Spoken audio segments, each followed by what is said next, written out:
Hello tout le monde. Donc nous allons partager sur le dernier livre de l'Ancien Testament ou l'Ancienne Alliance, à savoir le livre de Malachie. Malachie était un prophète comme ce dont nous avons parlé bien avant, qui a aussi fait en fait l'œuvre de Dieu de manière correcte, qui a prêché la parole de Dieu contre Israël, qui voulait qu'Israël en fait revienne à son Dieu, qui voulait qu'Israël revienne au Seigneur de tout leur cœur. Et bon, le peuple étant rebelle, le Seigneur l'a pardonné, il est aussi puni. Mais à la fin, le Seigneur va leur promettre quelque chose qu'on va aussi voir par la suite. Malachie était un véritable prophète de Dieu tout simplement. Donc, c'est un livre qui comporte 4 chapitres. Voilà, 4 chapitres que nous allons lire sur, on va lire certains versets. Voilà, on va lire certains versets et voir ce que le Seigneur nous dit dessus. Donc, d'emblée, d'entrée de jeu, on va lire Malachie chapitre 1, le verset 1 au verset 3. Sentence, parole du Seigneur à Israël par l'intermédiaire de Malachie. Je vous ai aimé, dit le Seigneur, mais vous dites, en quoi nous as-tu aimé?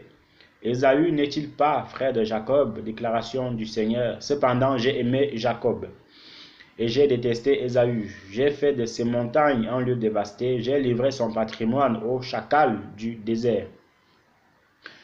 On va s'arrêter là. Ici, le Seigneur parle à son peuple en lui disant, en fait, écoute mon fils, écoute mon enfant, je t'ai aimé.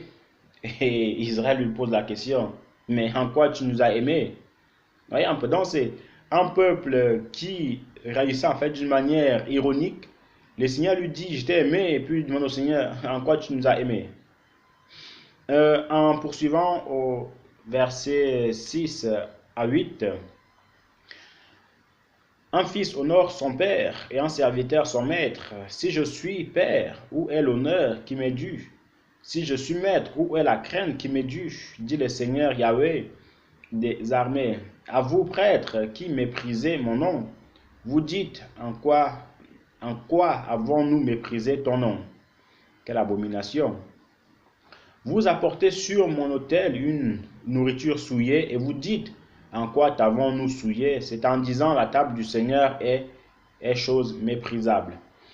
Ici, c'est les Israélites, en fait, voyez-vous, disaient qu'ils honoraient le Seigneur, mais ils ne le faisaient pas.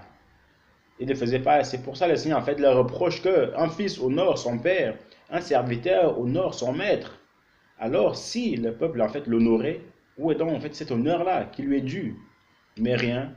Et les gens, à cette époque, les gens, en fait, les Israélites, tellement, en fait, ils méprisaient le Seigneur, qu'est-ce qui s'est passé? Pour lui offrir des sacrifices, ils allaient devant l'autel avec des animaux boiteux, avec des animaux, avec quasiment un membre, en fait, pour l'offrir au Seigneur.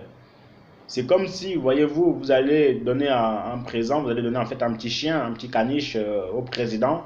Et le caniche, en fait, le petit caniche a 1 pied et demi, a 3 pattes au lieu de 4 pattes. Comment est-ce que le président va vous recevoir? Mais les Hébreux, eux, ils faisaient ça, ils disaient non, tout est bien, tout est normal, hein. C'est un animal de sacrifice et puis on donne au Seigneur.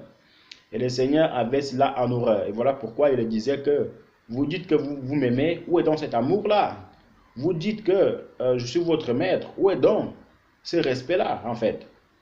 Mais pour eux, tout était normal. C'est comme si, en fait, c'est comme si quelqu'un vous fait du mal et vous dit, ah ben, où je t'ai fait du mal, montre-moi. Alors qu'il sait au fond de lui que c'est mauvais. En continuant au chapitre 2, le chapitre 2, Malachie chapitre 2, le verset, Malachie chapitre 2, le verset 8 au verset 9, il est écrit, mais vous vous êtes écartés de la voie, vous avez fait trébucher une multitude au moyen de la loi, vous avez violé l'alliance des Lévites, dit le Seigneur des armées. Quant à moi, je vous ai livré au mépris et à l'abaissement devant tout le peuple, parce que vous ne gardez pas mes voies et que vous faites preuve de favoritisme au moyen de la loi. Une fois de plus, on voit l'injustice des Hébreux parce qu'ils ne jugeaient pas comme le Seigneur le voulait. Ils ne jugeaient pas en fait comme le jugement devrait être. Mais qu'est-ce qu'ils faisaient? Ils jugeaient en fait selon leur loi à eux, leur propre loi à eux. Ils jugeaient en fait comme ils l'entendaient. Donc la justice était partie, la droiture était partie, l'équité était partie, mais c'était le favoritisme en fait qui était installé. On va lire le verset 15 au verset 16. Personne n'a fait cela avec un reste de bon sens en lui. Un seul l'a fait, et pourquoi? Parce qu'il cherchait la descendance que Dieu lui avait promise. Prenez donc garde à votre esprit que personne ne trahisse la femme de sa jeunesse. Donc, ici, le Seigneur est en train d'aborder un tout petit peu le thème de l'adultère, en fait, le thème de l'adultère, où même le Seigneur dira aussi que il est la répudiation et il est le péché, tout simplement. Donc, en gros, le Seigneur, dans son amour, voulait que son fils revienne à lui, donc son fils Jacob, donc Israël, revienne à lui, et que le Seigneur l'accueille comme un père accueille son fils, mais ceci, en fait, étant plongé complètement dans le péché, dans l'impudicité, et vous savez, quelqu'un qui est plongé, mais complètement plongé dans les ténèbres, c'est possible de le faire revenir, en fait, à la bonne voie, mais c'est dur. Il faut l'Esprit du Seigneur pour qu'elle puisse revenir à cette voie-là. On va lire le chapitre 3. Le chapitre 3, le verset 7 au verset 9. Au verset 8, pardon. Depuis le temps de vos pères, vous êtes écartés de mes prescriptions. Vous ne les avez pas gardées. Revenez à moi et je reviendrai à vous, dit le Seigneur Yahweh des armées. Et vous dites, en quoi devons-nous revenir? Voilà que le Seigneur fait le reproche aux Hébreux, voilà que le Seigneur fait le reproche aux Israélites pour que son peuple puisse revenir à lui. Mais les gars, ils vont complètement dire, mais tu nous dis de revenir à toi. Mais en quoi? En quoi devons-nous revenir à toi? En quoi? Dis-nous. En quoi devons-nous revenir à toi? Frères et sœurs, entre nous, si le Seigneur nous dit de revenir à lui, c'est qu'il y a une raison. Si le Seigneur nous dit qu'on s'est mal comporté, c'est à nous de nous poser les bonnes questions et de revenir au Seigneur. Le Seigneur ne peut jamais nous dire en fait que reviens à moi quand on est à lui. Le Seigneur ne peut jamais nous dire de revenir à lui quand on vit en fait dans une vie de sainteté. Mais par contre, c'est quand on vit dans le péché, dans l'adultère, que le Seigneur nous rappelle à l'ordre. Donc voilà, on va lire le verset 12. Le verset 12. Toutes les nations vous déclareront heureux, car vous serez un pays de délices, dit le Seigneur des armées. Verset 15 au verset 17. Maintenant, nous déclarerons heureux les gens arrogants. Oui, ceux qui agissent méchants ont prospéré. Oui, ils ont mis Dieu à l'épreuve et ils échappent. Alors ceux qui craignent le Seigneur se parlèrent l'un à l'autre. Le Seigneur fut attentif et il entendit. Un livre d'évocation fut écrit devant lui pour ceux qui craignent le Seigneur et qui respectent son nom.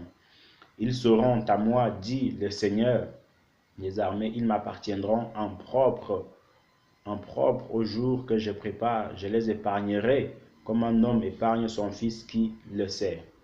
Donc ici, voyez-vous, par la grâce de Dieu, en fait, le Seigneur est en train de faire revenir son peuple.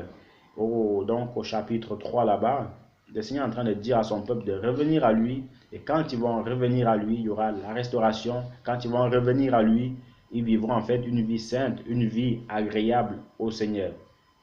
Et ceux qui reviennent aussi en fait au Seigneur, leurs noms seront écrits en fait dans le livre de vie, tout simplement. On va lire le dernier chapitre, et puis on va s'arrêter là. Donc c'est le chapitre vraiment de la restauration en fait. C'est le chapitre de la restauration. On va lire le chapitre de la restauration où, voyez-vous, frères et sœurs, le Seigneur va dire à son peuple, va lui dire, écoute, à la fin des temps, il va envoyer quelqu'un. Il va envoyer Élie le prophète. Il va envoyer Élie le prophète. Et quand cet Élie-là va venir, il va prêcher la parole de Dieu aux gens. Et quand cet Élie-là va venir, il va ramener le cœur des enfants à leur père et le cœur des pères à leurs enfants, afin que le Seigneur ne vienne pas en fait frapper le pays interdit. Donc, afin que le Seigneur ne vienne pas frapper Israël. C'est-à-dire quoi? C'est-à-dire que le Seigneur ayant prophétisé, enfin, les prophètes de Dieu ayant prophétisé contre Israël qui devait revenir à lui, et à la fin, on voit comment le Seigneur va encore les rappeler alors en leur disant que revenez à moi mes enfants, revenez à moi, parce que si vous ne revenez pas à moi, vous serez menés en désolation, votre pays sera détruit. Et qu'est-ce qui va se passer? Il va leur dire, il va envoyer Élie, Élie le prophète qui va prophétiser, Élie le prophète qui va faire la brèche dans le livre de Matthieu. Et par la suite, voyez-vous, toutes choses vont bien se passer et le peuple va revenir à lui. Et après cela, on va voir la venue du Seigneur Jésus-Christ en fait. Donc, c'est un peu ça. Que le Seigneur vous bénisse abondamment. Nous avons fini en ce qui concerne les livres dits de la loi, l'Ancien Testament. J'espère que ça a été de votre côté et que vous avez appris de nouvelles choses par la grâce de Dieu. La prochaine fois, on verra le livre de Matthieu et on se laissera guider par le Seigneur. Que Dieu vous bénisse abondamment et que sa grâce puisse continuer à lieu dans votre vie. Bye bye.